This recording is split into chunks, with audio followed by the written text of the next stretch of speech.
Roumanie, delta du Danube, un dédale de canaux qui sépare la Roumanie de l'Ukraine. Nous sommes à la frontière orientale de l'Union européenne. Pas facile de contrôler ce labyrinthe aquatique qui mène à Sulina, petit port situé à l'embouchure du Danube et de la mer Noire. Sous nos yeux, la police roumaine met la main sur un réseau de braconniers enchevés avec des passeurs ukrainiens. Après une courte traque, ils seront arrêtés sans ménagement. À terre, tout le monde à terre. Nous les avons identifiés à temps et notre intervention a été rapide. Il ne faut pas les laisser débarquer sur terre parce que c'est plus compliqué de les arrêter. Nous serions obligés de mobiliser plus de policiers et ça nous coûterait plus cher. 4 personnes sont arrêtées. Il s'agit de locaux qui connaissent tous les recoins du delta. Quand ils ne pratiquent pas le braconnage, ils jouent au passeur entre les deux rives, un métier plus lucratif qui, cette fois, leur a coûté cher. Ils risquent plusieurs années de prison. Nous sommes à bord d'Étienne le Grand, le fleuron de la flotte des frontières roumaines et le cerveau des opérations menées sur le Danube et sur la mer Noire. Lancé en 2010, ce navire a coûté 32 millions d'euros, entièrement financé par une Union européenne soucieuse de verrouiller cette frontière maritime. Car la côte roumaine, qui s'étend sur plus de 200 km, pourrait devenir un jour la frontière orientale de l'espace Schengen. Nous nous préparons pour les futures missions lorsque cette frontière sera dans l'espace Schengen. Nous avons déjà eu un premier cas d'immigration illégale. Un groupe de 35 Syriens est venu de Turquie et a essayé d'entrer sur notre territoire. Constanța, le port roumain sur la mer Noire, est le port d'attache d'Étienne le Grand. C'est ici que les réfugiés syriens ont débarqué par dizaines. Après avoir été arrêtés en mer Noire, ils ont été logés dans les 6 centres d'asile dont la Roumanie dispose. Leurs visages ne peuvent pas être montrés, mais l'un d'entre eux accepte de témoigner dos à la caméra. Je viens d'une ville qui est maintenant en pleine guerre. Chacun de nous essaie de s'enfuir pour trouver un endroit sûr pour sa famille. Mazen, d'origine syrienne, est arrivé au début de l'année avec son épouse et ses 2 enfants. La famille a déjà obtenu l'asile politique, ils vont bientôt obtenir une carte de séjour. La chance leur a souri encore plus depuis qu'ils ont été pris en charge par une famille roumaine et ont ainsi trouvé un pays d'adoption.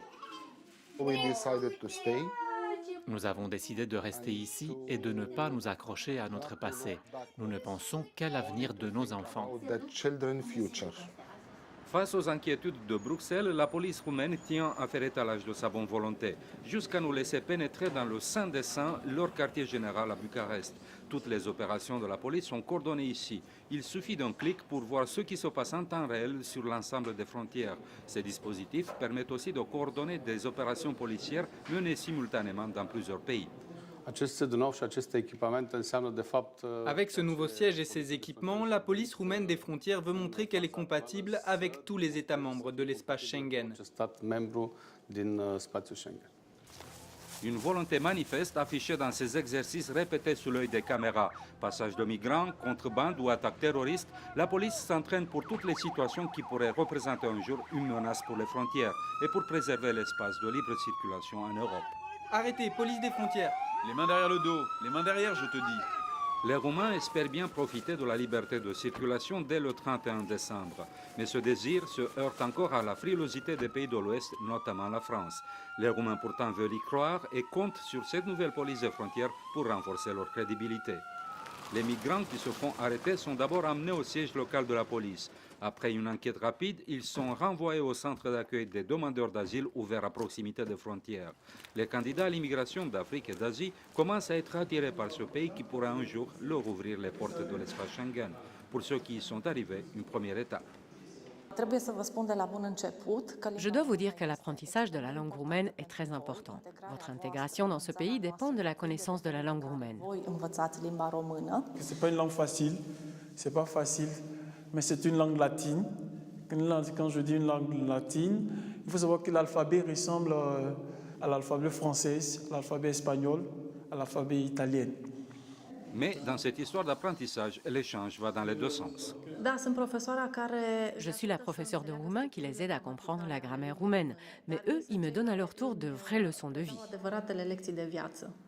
Yeboah Moussa Outara est un vétéran des immigrés venus de Côte d'Ivoire. Aussitôt après son arrivée, il a noué une relation avec une famille roumaine qui l'a accueilli à la maison. En échange, Yeboah donne un coup de main et essaie de s'intégrer dans son nouveau pays d'adoption dont il pratique la langue. Je me suis dit que si le destin m'avait emmené en Roumanie, ça veut dire que je dois faire ma vie ici. C'est l'expérience que je dois vivre et je suis optimiste. J'ai bien réfléchi et je me suis dit, donne-toi une chance ici et tu verras ce qui se passera.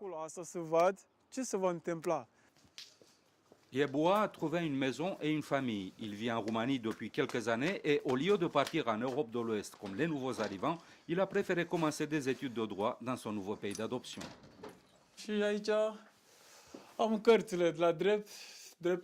Voilà, ici j'ai mes bouquins de droit, droit pénal, droit financier. Ici j'ai le drapeau de la Côte d'Ivoire, c'est mon pays. Il faut quand même garder un peu de patriotisme dans le sang.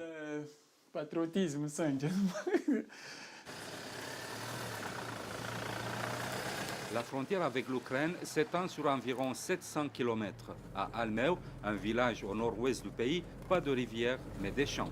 En fait, ils sont truffés de détecteurs. En outre, un câble très sensible, d'une longueur de 40 km, est enterré ici. Ce système agit sur la base d'un capteur sismique. Il suffit de marcher dessus pour que l'image soit automatiquement transmise au centre de contrôle de notre secteur. Les alertes accompagnées d'images sont transmises au siège de la police. Cette nouvelle façon de surveiller la frontière a découragé aussi bien l'immigration que la contrebande. Selon les rapports de la police, personne n'ose plus passer ici, sauf le gibier qui ne s'inquiète guère des capteurs de la police. Là, on voit un troupeau de sangliers qui sont en train de passer la frontière d'Ukraine en Roumanie. Les frontières roumaines s'étendent sur plus de 3000 km. Les policiers de Frontex, le réseau européen des polices des frontières, s'y rendent souvent en mission. Français, Belges, Britanniques, Italiens, Espagnols, les policiers roumains ont vu passer des collègues de toute l'Europe. Laurent est policier français et travaille aux côtés des Roumains dans les missions encadrées par Frontex. L'expertise effectuée par ces policiers servira plus tard aux rapports européens qui vont évaluer le niveau de la police roumaine. Après avoir été vérifiés par les policiers roumains, les passeports sont soumis à un deuxième contrôle. Les données sont saisies dans ces ordinateurs qui sont reliés au système informatique européen. C'est vrai qu'on a eu l'occasion d'avoir des échanges en matière de fraude documentaire et on s'aperçoit que c'est quasiment le même type de documents qu'on voit ici comme ceux qu'on peut voir en France. Un peu plus loin, au nord du pays, le relief change et les problèmes de la police aussi. Les passeurs connaissent chaque recoin des petites montagnes qui entourent la ville de Sighet. Nous sommes au nord du pays, à proximité de la frontière roumano-ukrainienne. La contrebande est devenue un marché juteux pour ces paysans qui vivent de leur bétail ou de la petite agriculture de subsistance. Le calme de la Roumanie profonde n'est qu'apparent. Arrêter la contrebande dans ces contrées recouvertes de forêts très denses est un défi pour la police.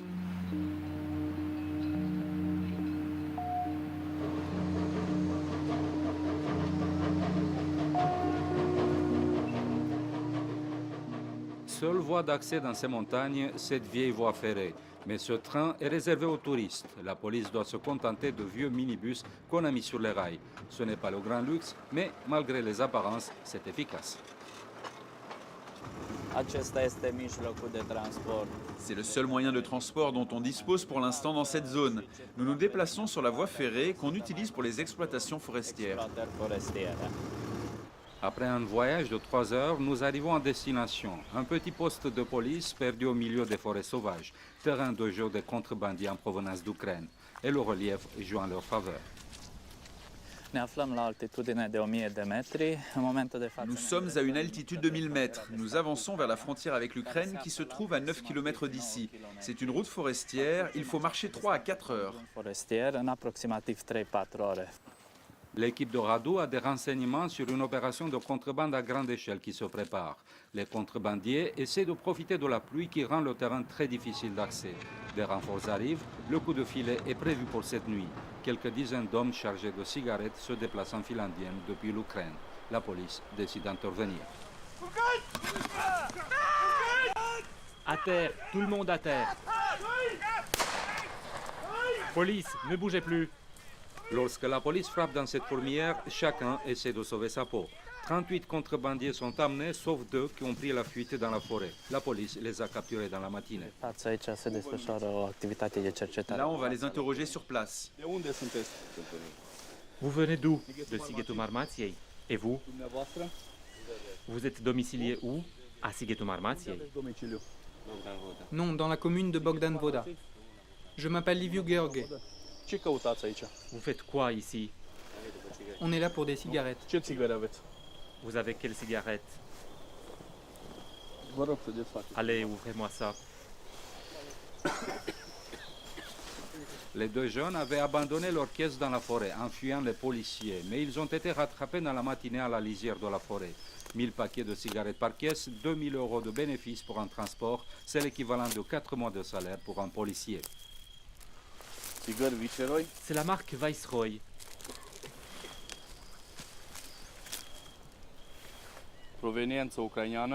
Origine ukrainienne, marqué en ukrainien, timbre ukrainien.